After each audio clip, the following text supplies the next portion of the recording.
তো গাইস আজকে আমার বার্থডে ছিল, তো ছোটোখাটো কিছু একটা জোগাড় করলাম যেহেতু আজকে শনিবার, সেই জন্য এখানে 5 রকম ভাজা, আলু ভাজা, গাজর, বিম, ফুলকপি কেটে রেখেছি। আর এখানে বেগুন ভাজা করছি।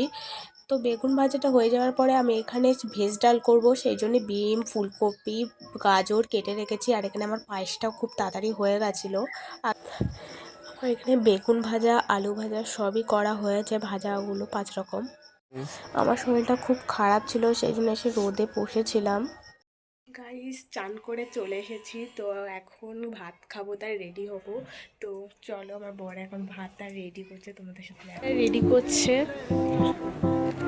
হাজবেন্ড রেডি করছে।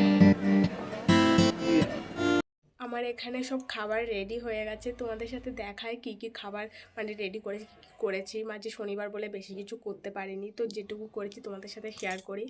এখানে আছে ভাত, বেগুন ভাজা, আলু ভাজা, বরবটি, গাজর, ফুলকপি ভাজা। এখানে 5 রকম ভাজা আছে।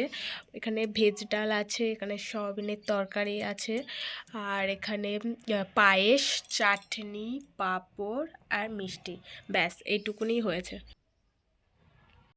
তোমরা গলা শুনেই বুঝতে পারছো যে আমার শরীরটা কত খারাপ, কারণ ভীষণ ঠান্ডা লেগেছে, তাও ভয়েস ওভারটা কষ্ট করে দিচ্ছি। তো আমি এখানে ফুলকপি ভাজা দিয়ে ভাতটা খেয়ে নিলাম। আমার বরকেও ফুলকপি ভাজা দিয়ে ভাতটা খাবেই দিলাম। আর ফুলকপি ভাজা খেতে খুবই ভালো লাগে। তোমাদের কাদের ভালো লাগে অবশ্যই কমেন্টে জানাও।